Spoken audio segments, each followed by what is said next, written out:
we now make way for the Morning Watch with Reverend Dr. Dylan Toussaint.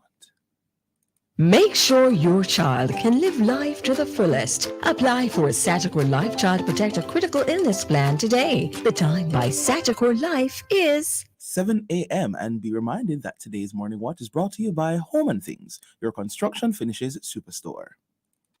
The February 5 off 50 sales event at Home and Things is here. Take $5 off every $50 you spend. Save big on the brands you know and trust, from beautiful Spanish and Brazilian tiles to exquisite bathroom fixtures and faucets from Corona, Moen, and other top brands. Check out stylish doors, windows, paints, and home decor that inspire beauty and elegance. It's the February 5 off 50 sales event happening now. Old Hope Road and Constant Spring Road. Listeners to Love 101 FM are advised that the views and opinions expressed in this program are not necessarily those of Love 101 FM.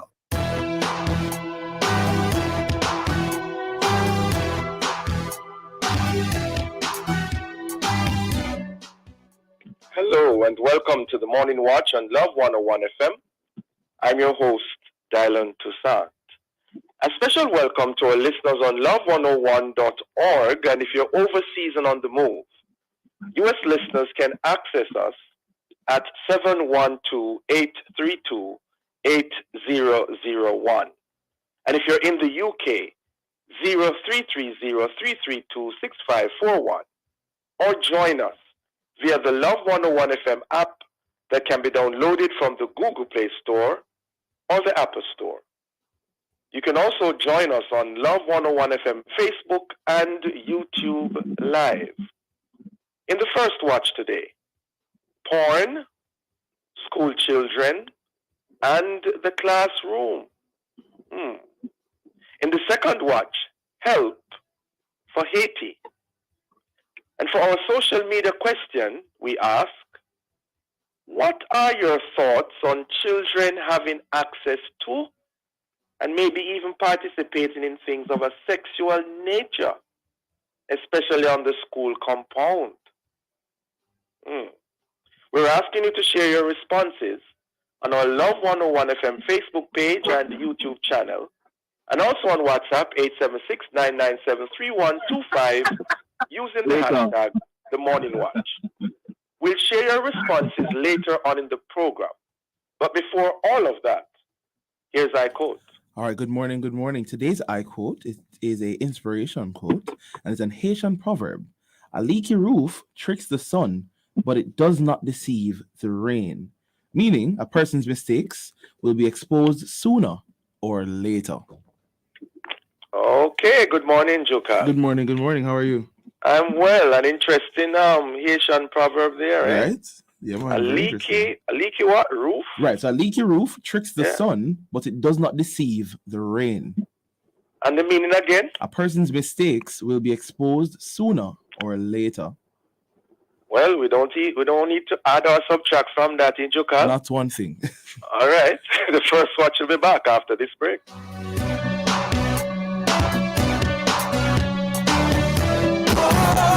Miss B, how you doing? Oh, hi there, Lizzie. Look good, you know. How the app going? Why, Miss B, that's what I wanted to talk to you about. I have been enjoying the app from them time there, but I tried to get a friend of mine to download the app, and she says she can't find it. Oh, Lord, Lizzie, it look like the Love app missing from the Google Play Store, you know. And the one them have on there is the same name, but it's not the real Love FM app. True. It's a different color app me see when my friend show me. So how the new people with Android are gonna find Love now? What me fi tell my friend? Well, I hear Love FM, the real Love FM, is working on getting that sorted out. But until then, anybody with an Android can still listen Love 101 on the website www.love101.org. You know, having the real genuine Love 101 FM app with the red logo has a lot of advantage, because if you miss a program, you can simply rewind and listen back. And enough more things on the genuine, authentic Love 101 FM app with the red logo. Boy, me hope them fix it soon. And like you will have your Apple phone, enough people have Android. Me know. So let's tell everybody so them know what tracker strike. If you already have the Love FM app on your Android device, you may still use it. However, for our listeners who are wanting to download the app on your Android device, simply listen via our website at love101.org. Persons downloading on Apple devices will find the Love 101 FM app. Thank you for making it Love 101, the family station.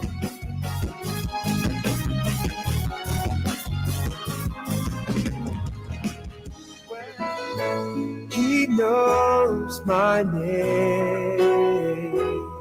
Here is your opportunity to connect with someone who will listen, pray, and give guidance. It's the telephone counseling ministry of the Edgewater Baptist Church. Please call 876-220-6474. Weekdays between 8 a.m. and 9 p.m. and Sundays between 8 a.m. and 8 p.m. Please talk to someone if you're finding it particularly challenging to cope during this period of global crisis. Someone is waiting for your call. Please reach out today.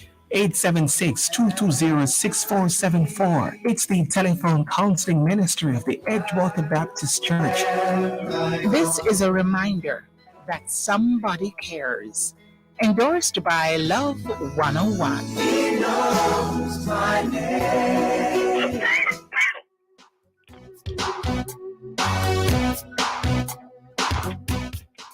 Welcome back to the Morning Watch. Thanks for staying with us. I'm your host, Dylan Toussaint. Now, students are addicted to porn.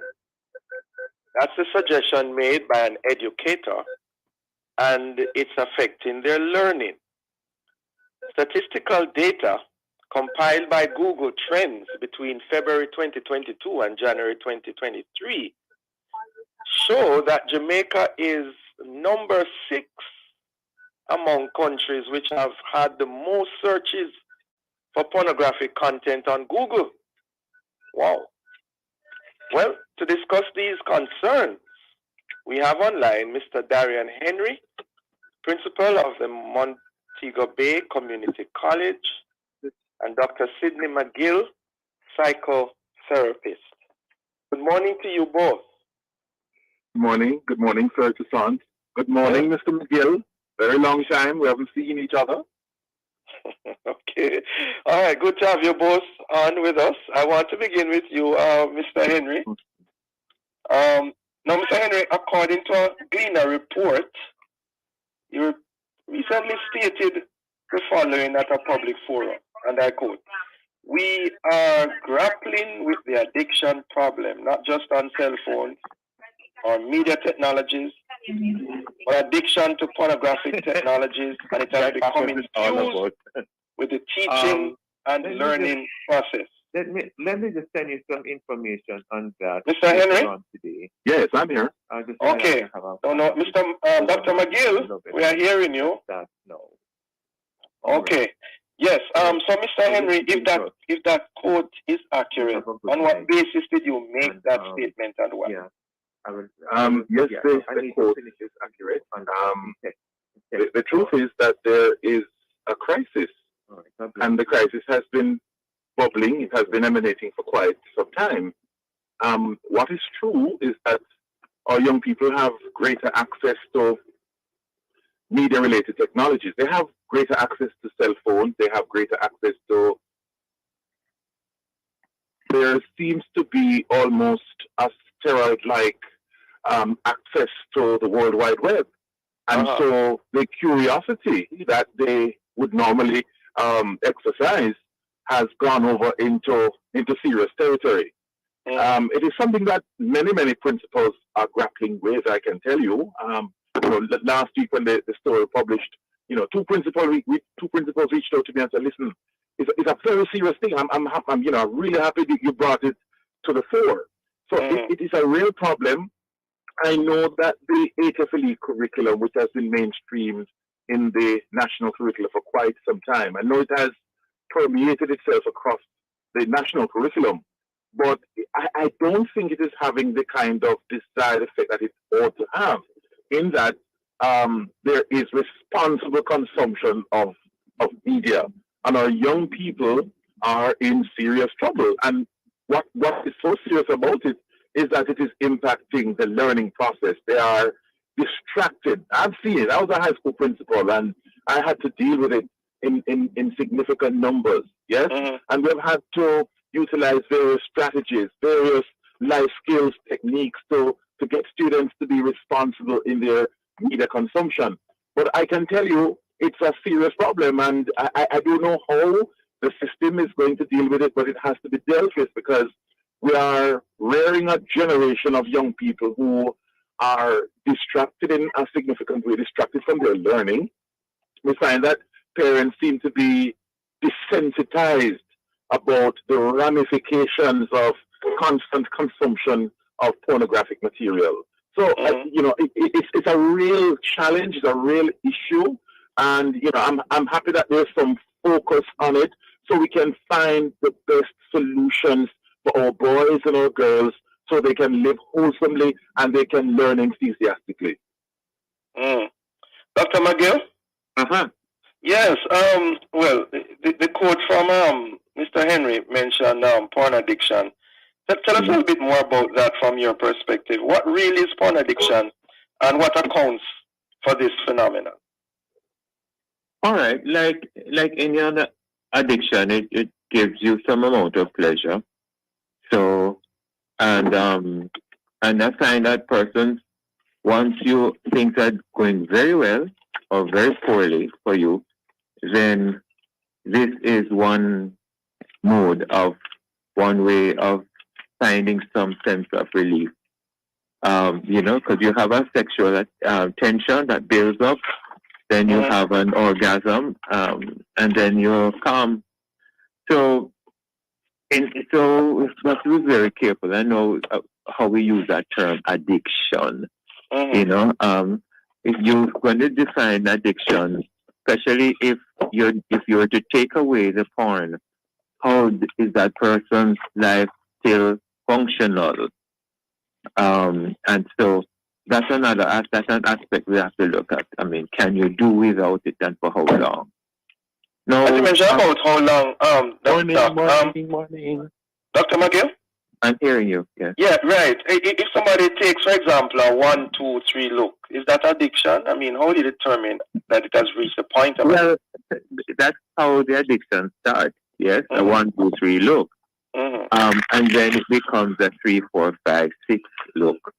And then it continues to escalate. That the amount of time, you start spending an enormous amount of time on the site, on the porn site, to the point where you are not able to finish your chores and responsibilities on a daily basis. That is what I would consider to be addiction, when it takes up a lot of your productive time. Yes. And what causes it really? There are some persons who are saying that since COVID and since these 2 years of lockdown, things have increased. What's behind all of that? Well, I think our peripheral vision has narrowed down to what's on a screen on our devices. We are part of nature. We live in a world where, in a non-human world as well. There are plants and animals and that we should be interacting with. And so now with this advance in technology, and then with the COVID that just enhanced it or made it worse, is that now we have just narrowed our vision of life and to an alternate reality that is, that's expressed in front of us on our devices. And so we're now finding pleasure not from just social relationships and social activities. We're finding greater and greater pleasure in isolation, by ourselves in a room where where all the media is there for us. And most of us are unable to even decipher the truth of all of what's going on. So we are bombarded by it, and we tend to be biased in some ways, and we choose certain media over others. And in this case, certainly we will move on to porn when we are stressed out, our energy levels are low, and or we just, like for children, just curious. Right. Well, stick up in right there, Dr. McGill. We're up on a break. We'll be right back.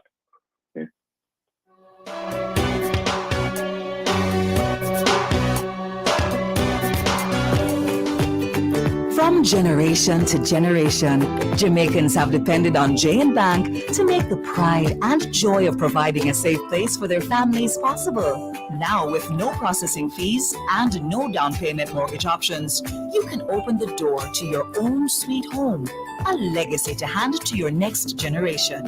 Visit jnbank.com to get pre-approved today. J&B Bank will help you find a way. The February 5-off-50 sales event at Home and Things is here. Take $5 off every $50 you spend. Save big on the brands you know and trust, from beautiful Spanish and Brazilian tiles to exquisite bathroom fixtures and faucets from Corona, Moen, and other top brands. Check out stylish doors, windows, paints, and home decor that inspire beauty and elegance. It's the February 5-off-50 sales event happening now. Old Hope Road and Constant Spring Road.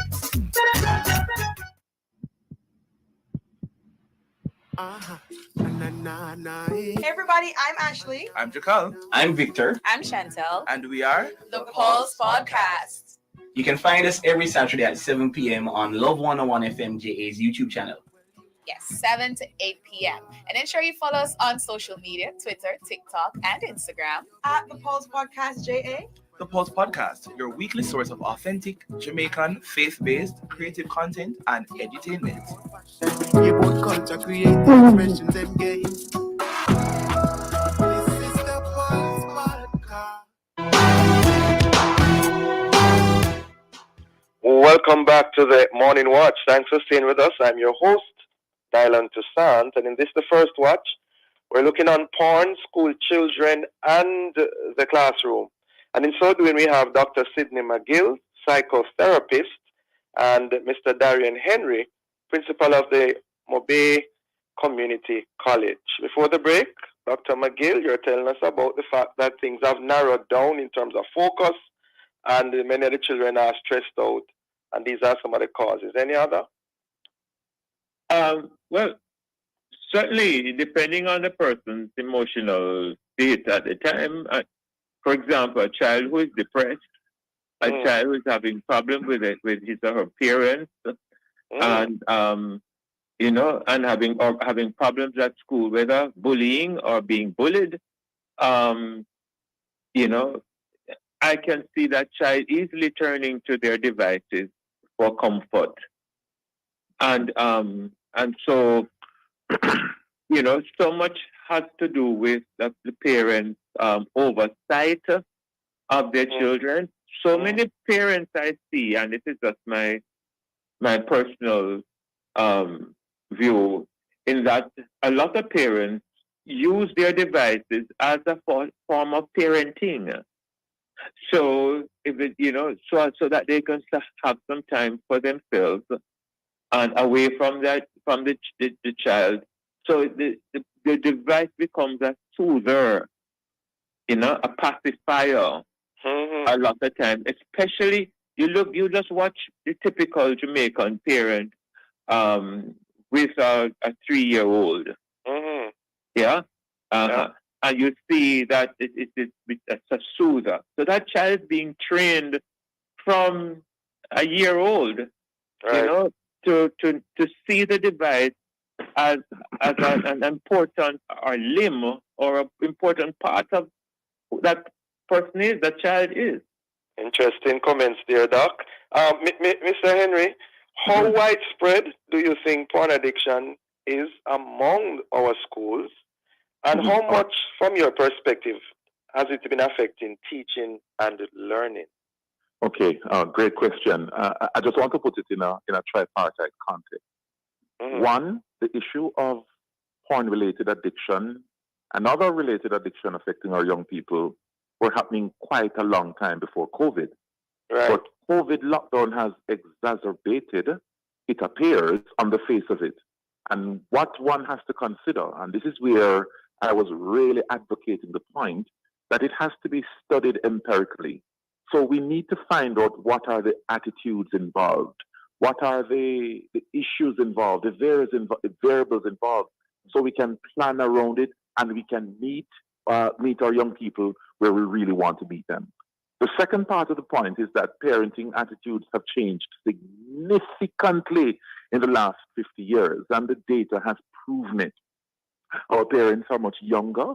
Their educational levels are far more diverse and inflected than it was before. Yes? So many of our young parents are young. They themselves are inexperienced. They themselves are underexposed to what we deem as traditional parenting values. And that's the other added point to it, that values and attitudes have changed. I made the point last week as well, that many parents and guardians don't see anything wrong with this attention to pornographic. So some of them are using it themselves. Is it not so? Exactly. They themselves are using it. So, and our society is so sexualized in the messaging, in the advertisement, in the music. So there are many variables that are really infusing and really catalyzing this addiction problem.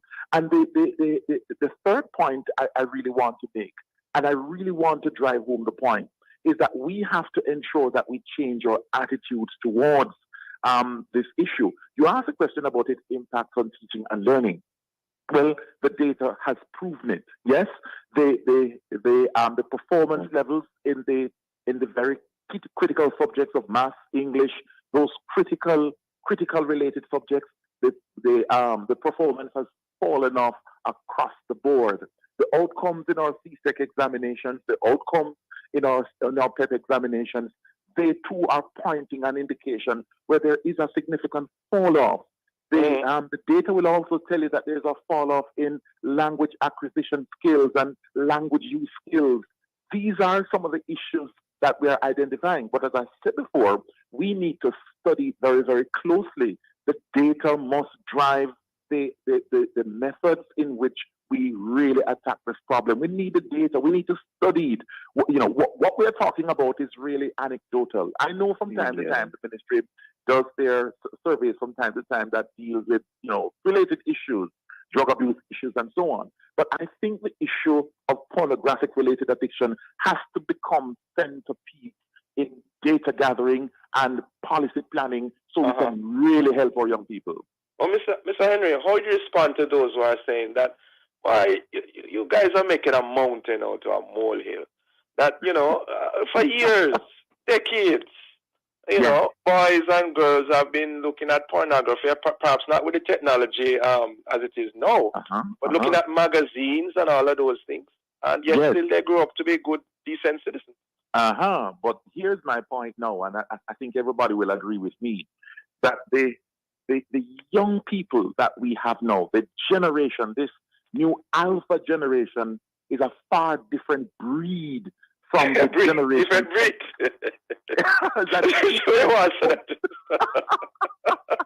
It's a totally different kind of generation. They access media differently. When we were youngsters, we never had this exponential access to the technologies. Our young people, Dr. McGill mentioned it from as early as one, they are being operationalized to use tablet-related, internet-able devices. 40 years ago, this didn't exist. 40, 50, 60 years ago, when you hear about Blue Movie, it was almost like a novelty. It was almost mythic. But it's at their fingertips now.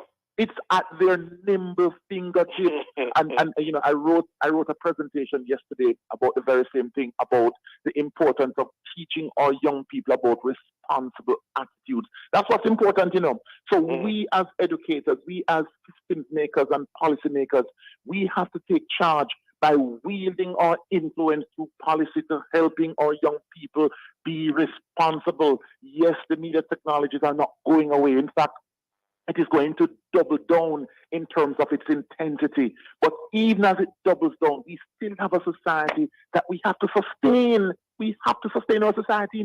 We have to sustain generations to come. So we have to act in a way whereby we teach our young people to be responsible, make responsible choices in terms of their consumption, the importance of, yes, reading, writing, all of these things, language acquisition skills, the importance of building the self and building self-worth.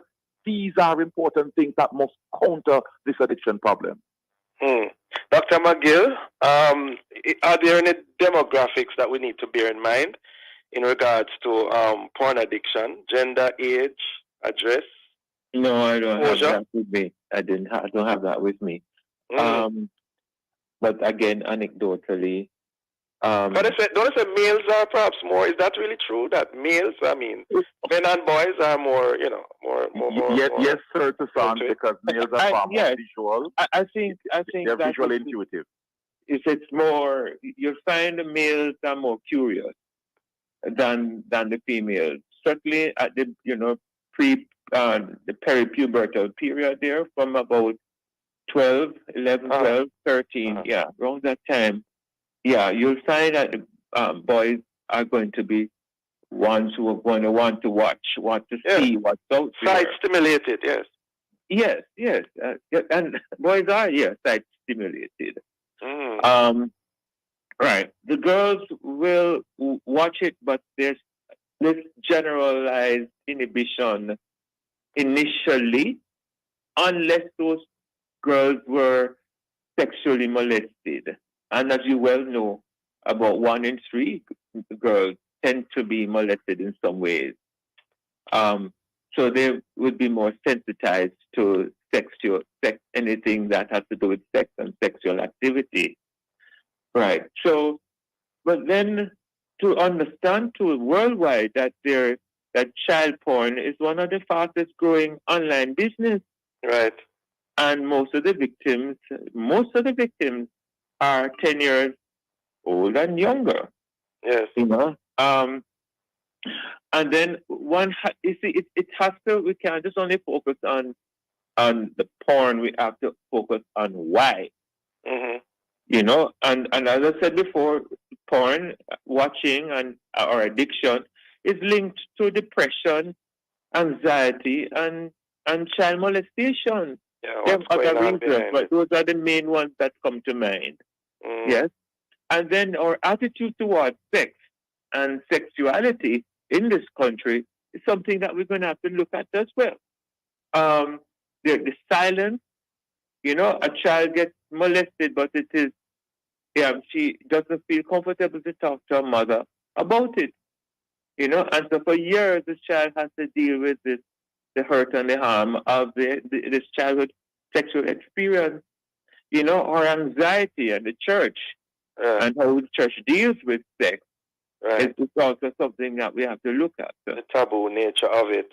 Well, the way forward now, gentlemen, Mr. Henry, any words of advice to children, parents, guardians, teachers in this regard? Yes. Well, my final thoughts are that there has to be a greater awareness. There has to be greater sensitivities. In fact, there has to be there needs to be resensitization of our parents. The curriculum itself, which has a greater reach, needs to be responsive. I find that sometimes the curriculum or the co-curricular related activities that are to address these issues are kind of ironclad. They're kind of stiff.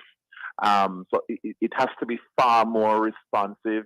We need to find ways of reculturing and resocializing our boys in particular, because they're the ones who are the more curious of the sex, so to speak.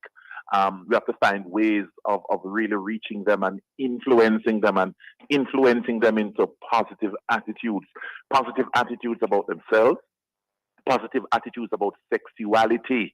And that's what's really, really important. We are in a highly sexualized society. Everything is about sex and all of that. And we really have to find very creative, very ingenious ways in the curriculum. Yes. Hearing you. Want to give Dr. McGill the final say. 1 minute, Dr. McGill. What about parents? What do we say to parents as suggestions if their children are involved in this? I think it's more than that, I think it's because number one, the parents don't have the amount of time to be become experts at their devices. It's the children who find the time to do it. Yes, I know. The government, the nation has to take this thing and set protocols and regulations, and so just like how China does it. A child only spends 1.5 hours on a weekend in China and doing. Oh, you think we should go there? Stuff. Okay. We need to go there. Interesting. Because most of our children are born out of wedlock. They don't have the stability of a mother and a father living in the same space. Yeah, Doc. Interesting, Doc. We have another discussion. Totally out of tangent, Vest. All right, want to thank you both for joining us. And please have a productive and safe day. Thank you. We are an ungovernable society. We're having a difficulty we're going to work at it together. But we'll talk more. Thank you. Bless you. Return just a moment. JN Bank Small Business Loans. Tell us your business and let's turn your ambitions into reality. The time by JN Bank Small Business Loans is 7:31.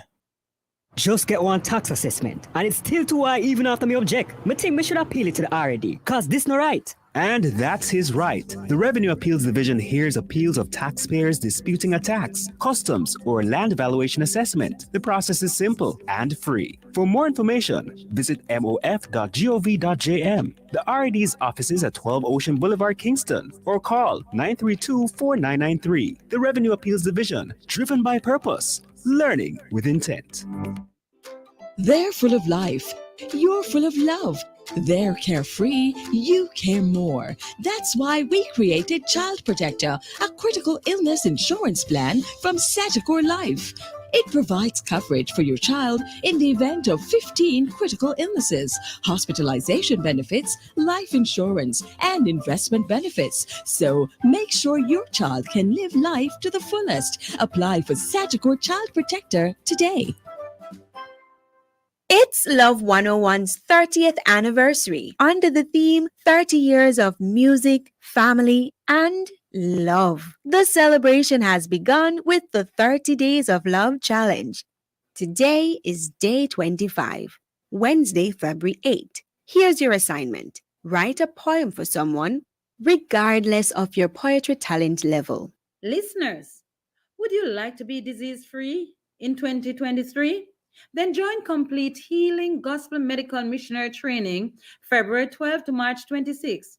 Learn the importance of proper detoxification, how to prepare delicious plant-based meals, and the wonderful healing properties of natural remedies. To register, WhatsApp 876-238-0288 or 876-781-1197. Your health is your greatest wealth.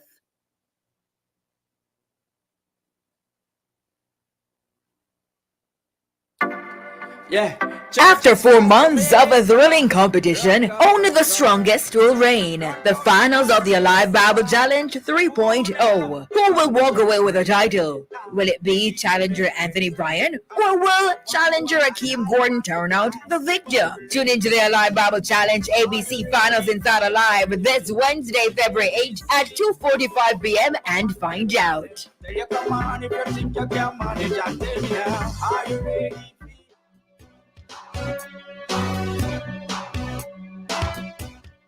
Welcome back to the Morning Watch. Thanks for staying with us. I'm your host, Dylan Toussaint. Let's now look at the newspapers to see what Jamaicans and others are saying and doing in the Gleaner.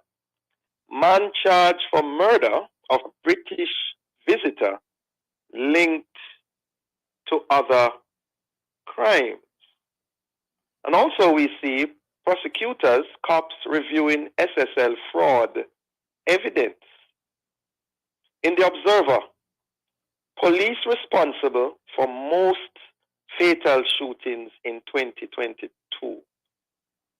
Is that really so? Police responsible for most fatal shootings in 2022. Then, in the Observer, NSWMA closing in on arsonists, says executive director. And in Loop News, no Jamaicans affected by massive Turkey-Syria quake. Foreign minister expresses sadness due to devastation. And so do all of us. We continue to be in prayer for them over there. And then finally, in Loop News, government abandons child seat requirement in public passenger vehicles. Those are some of the major stories in our headlines. Coming up next, we'll read some of the feedback from our social media question. What are your thoughts on children having access to and maybe even participating in things of a sexual nature, especially on the school compound? We're asking you to leave a comment on our Facebook page and YouTube channel, Love 101 FM Jamaica, or WhatsApp 876-997-3125. Soon come back.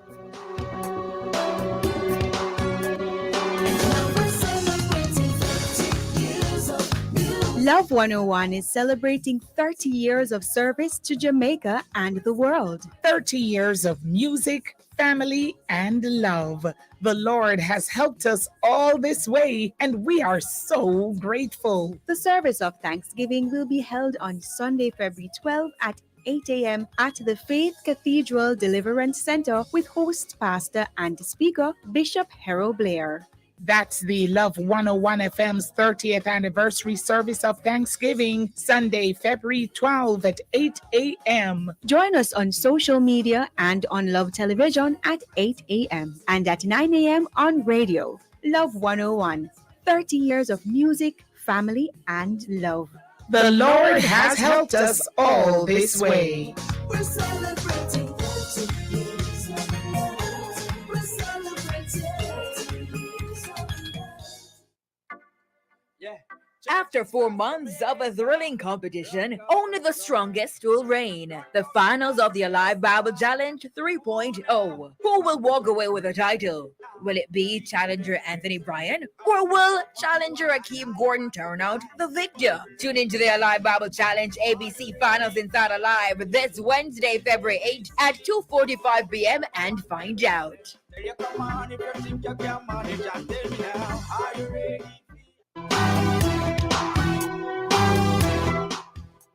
Welcome back to the Morning Watch. Thanks for staying with us. I'm your host, Dylan Toussaint. Let's now join Jukal for a look at how our Facebook and YouTube WhatsApp friends answered today's question. What are your thoughts on children having access to and maybe even participating in things of a sexual nature, especially on the school compound? Jukal? All right, so I do have some responses here. Marlene says that should not be on school compounds any at all. Then we have one here from, let me just put it up here. Okay, so we have one from Edna from Mobay sent a voice message. So we're going to be listening to that one now.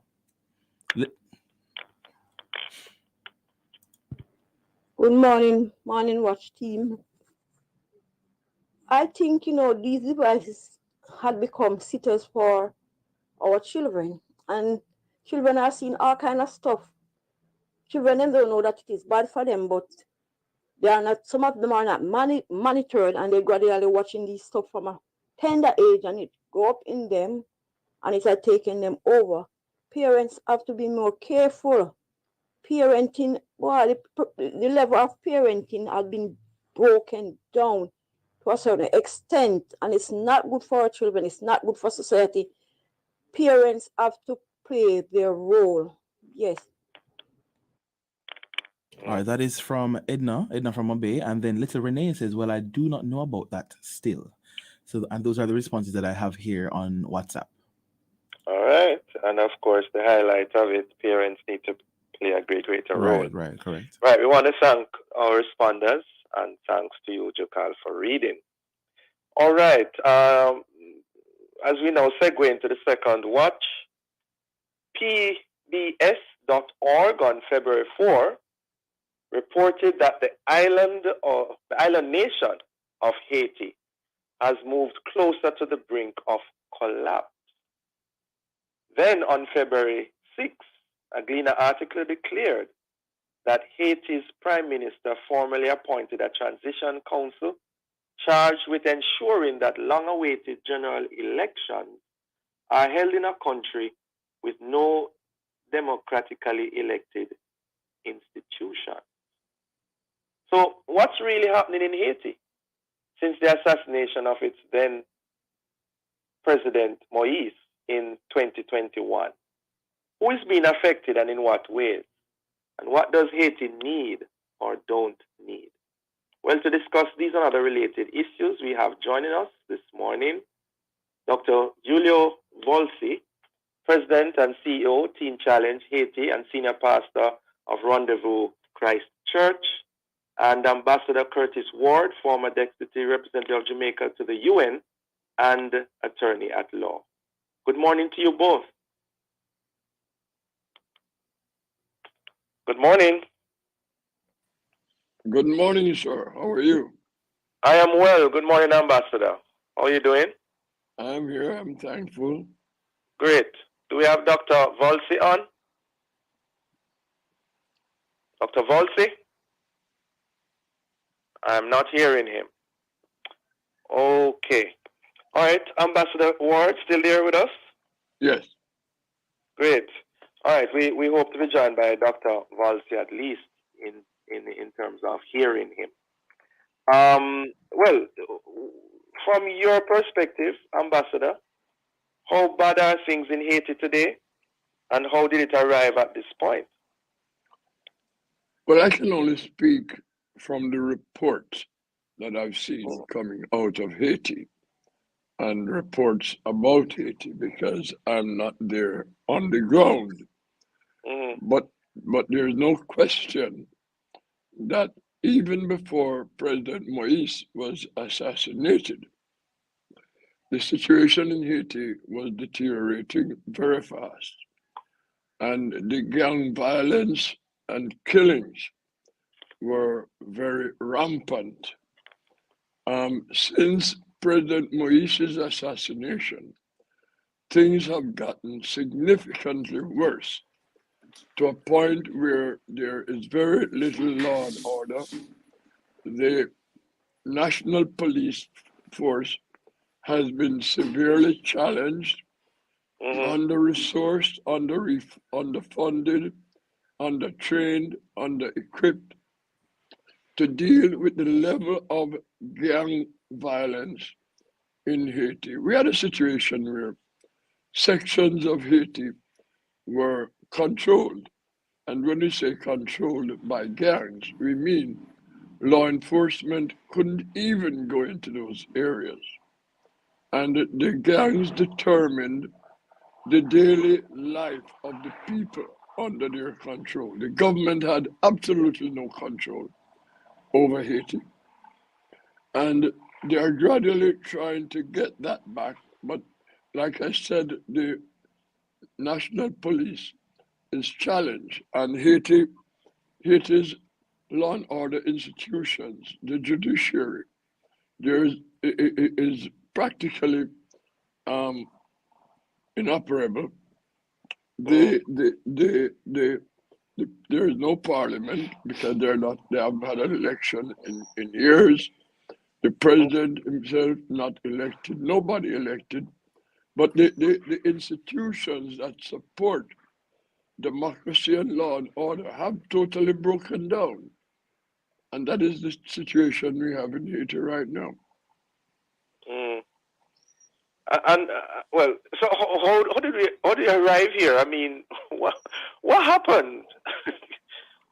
Well, you know, some of us like to look quite justifiably at the big C, corruption, which is part of the problem with Haiti, and corruption from head to toe. And Look, I don't want to sit here this morning and cast shadow over the people of Haiti. Right.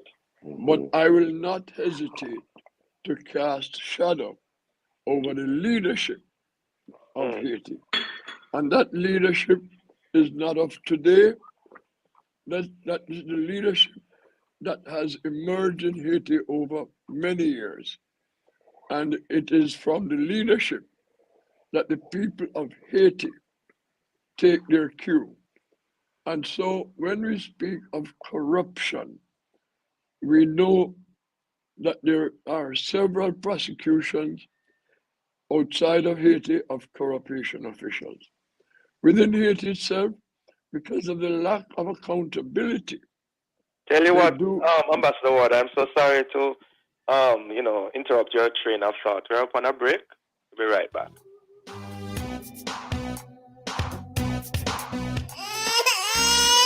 Family growing? Yeah, time to make a move.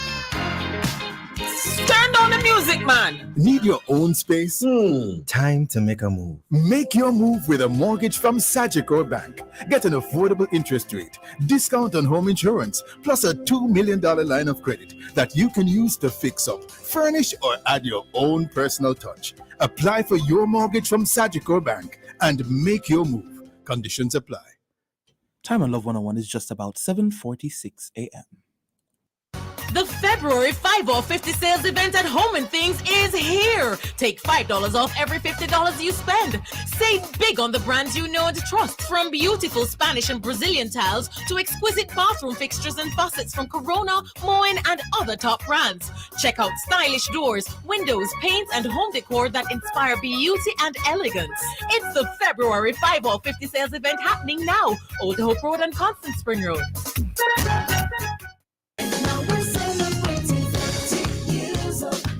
Love 101 is celebrating 30 years of service to Jamaica and the world. 30 years of music, family, and love. The Lord has helped us all this way, and we are so grateful. The service of Thanksgiving will be held on Sunday, February 12 at 8 a.m. at the Faith Cathedral Deliverance Center with host pastor and speaker Bishop Harold Blair. That's the Love 101 FM's 30th anniversary service of Thanksgiving, Sunday, February 12 at 8 a.m. Join us on social media and on Love Television at 8 a.m. and at 9 a.m. on radio. Love 101, 30 years of music, family, and love. The Lord has helped us all this way. We're celebrating 30 years of love. We're celebrating 30 years of love. Magic sparkling, non-alcoholic wine, guaranteed to have a good time. White grape, red grape, strawberry, peach. Any celebration, the buckle have to reach. Pink and blue magic, papa baby shower. Mixed fruit, pineapple, coconut, good for every hour. Of the Jamaican sorry, mix or straight, everybody can manage. Make magical moments with Magic Sparkling. Yeah. After 4 months of a thrilling competition, only the strongest will reign. The finals of the Alive Bible Challenge 3.0. Who will walk away with the title? Will it be challenger Anthony Bryan, or will challenger Akeem Gordon turn out the victor? Tune into the Alive Bible Challenge ABC Finals Inside Alive this Wednesday, February 8th at 2:45 p.m. and find out.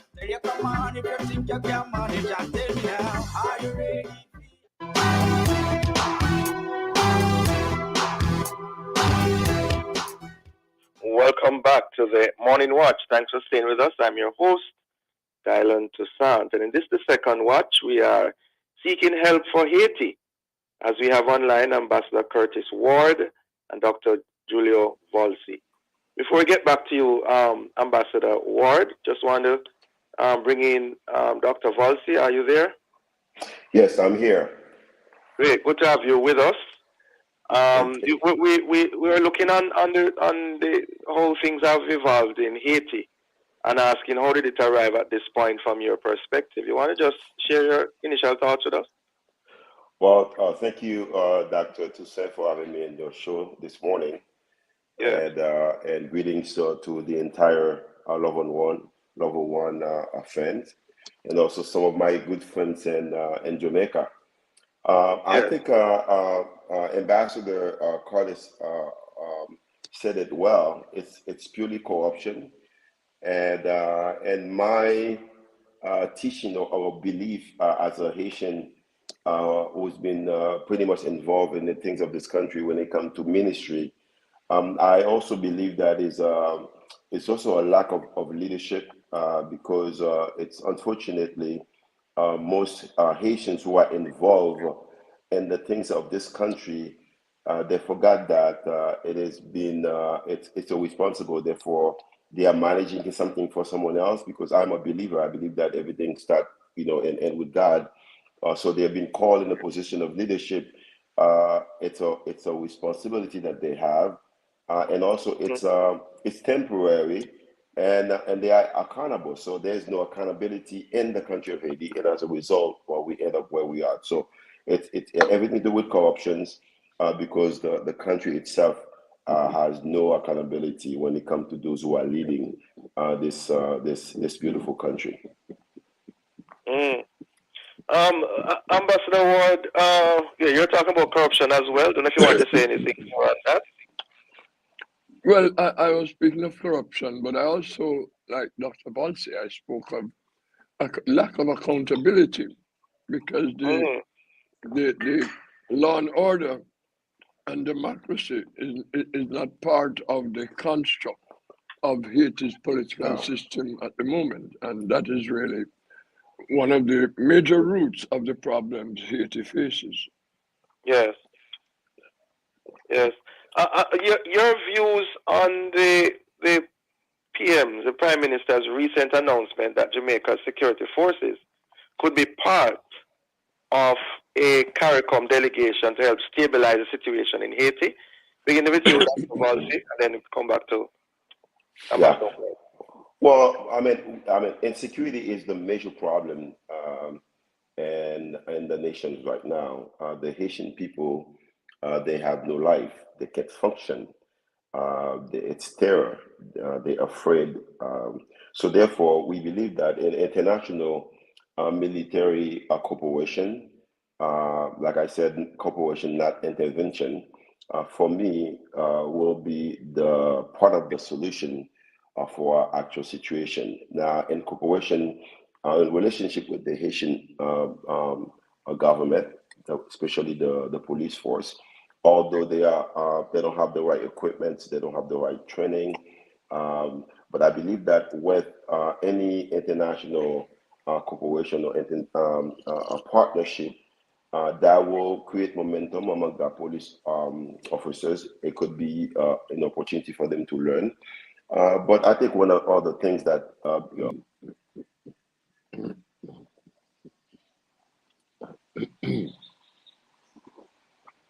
police might be in a Dr. position Valsi, to. I'm not hearing you. I don't know if the others are. Can you hear me now? Yes, go ahead, please. Okay. Excuse me again. This is part of the Haiti situation. You're paying for the service, but you don't get the service. So I was saying that I think international military cooperation will be very useful and helpful for the country, and that will create some form of momentum within the Haitian people, within the police force. So we are for that, and even those who don't want to admit it, it's probably due to pride, but the Haiti needs some form of help, not another intervention, but we need a cooperation where some military, some boots on the ground will be able to work alongside the Haitian police so that we can show security in the country, and then so we could have fair elections, because we need some elected officials to lead the nation. Oh, so just to get it clear, you are in support of it, Dr. Valsi. Oh yeah, yes, I am in support. Yeah. So what about CARICOM vis-a-vis the UN? I said not Or intervention. OAS? Which one do you really prefer? Can you hear me? I said not an intervention, but I need a cooperation of militaries. So therefore, it have to be a joint force between different countries and the Haitian police. Okay. Ambassador Ward, your take on that? I totally agree with Dr. Valsi, and I'm happy to hear him speak like that, because sometimes there is great misunderstanding about what the Haitian people want, and an outside intervention is not the answer to Haiti. The answer to Haiti is exactly what Dr. Valsi is talking about. But here's what my take on it, Dr. Valsi and Dr. Toussaint.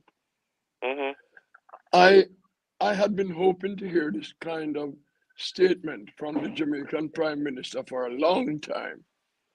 It is late in coming, but better late than never. I think we in CARICOM have abdicated our responsibilities to our sister country, Haiti, and we have been found wanting. We have known for decades that the underpinnings of the institutions in Haiti were on very shaky foundation, that most of the institutions had collapsed. And CARICOM has lots of expertise in institution building. In terms of CARICOM, we have two countries which celebrated their 60th anniversary last year. We are young countries compared to Haiti, but in terms of institutions comparability, we are way ahead, and we can use those to help Haiti. Where have we been? We have been lapsed, but I'm happy that the Prime Minister of Jamaica has finally come to this point. So what Dr. Valsi is saying, yes, we need partnership. We should be able, out of the chaos, and I'm using the word chaos very carefully, out of the chaos in Haiti, we can bring teams of Haitian police officers to Jamaica and afford them the training in an environment where they can train without having to look over their shoulders. We can bring them to Upper Camp or wherever. Now, and then reinsert them into Haiti. But at the same time, we must recognize that while CARICOM countries can help significantly with institution building, we do not have the robust military and police forces to insert into Haiti in partnership with the Haiti police. But Ambassador Ward, there are persons who are arguing that Jamaica is a crime problem. We can't even solve our own problems. Much more concerned about Haiti. It's a different situation. It's a different situation. Every country in the world have crime problems. Every country in the world. I'm having a hard time with my connection. I don't know if you can hear me. I'm hearing you, Dr. Valsi. Yes, Dr. Valsi, we're hearing you, but Ambassador Ward is making a point. Let me just complete this point, please. Every country in the world. Can you hear me? Yes. Every country in the world that contributes to United Nations peacekeeping operations have significant problems in their country, but they send their personnel to help others. Jamaica has a responsibility to help Haiti, and Jamaica and the rest of CARICOM should use their clout in the OS, in the UN, on the international stage to bring resources to Haiti in partnership with CARICOM and the Haitian people. You see, CARICOM may not have the resources, Dr. Toussaint, but CARICOM can get other countries to give CARICOM countries the kind of resources they need to help Haiti, working with Haiti as a family, not as an intervention force, because Haiti needs us, and we need Haiti as part of this Caribbean community. There are matter of semantics when you don't want to use I the want to say terminology something. Can I add something on that? And what about the legality of it? Well, first of all, the Haitian government, even though it is not an elected government, is administratively in charge of the country. And the Haitian government, with Haiti as a sovereign country, has the right to invite any outside help that they need. You don't just jump in and put your boots on the ground without being invited to do so. Okay, but I'm saying that the presidency is up in question. But anyway, Dr. Valsi, can you hear me? Yes. Is it me? Yes, can you hear Dr. Valsi? I Can you need hear? to add something. Yeah, Yes, I can half hear a minute. that. I Half need a to add minute. We're something. out of time. Thank you. Okay, go ahead. Half a minute, Doc. Okay, we're having some challenges with his connection. My internet is. Hello? Yes, there are some challenges. Okay, I want to thank you both for joining us. I think you got the gist of your comments from both of you. Please have a productive and safe day. Thanks for joining us. Thank you very much. Thank you, listeners, for being with us. Join us again tomorrow as we continue to set the stage for a discussion of topical and the controversial issues. For information or get copies of this program, call our production department at 876-968-9596 to 7. This has been the Morning Watch. Thanks to our producer, Kathy Gale, and our guests. I'm Dylan Toussaint. Hand you back to Love in the Morning with Jokal.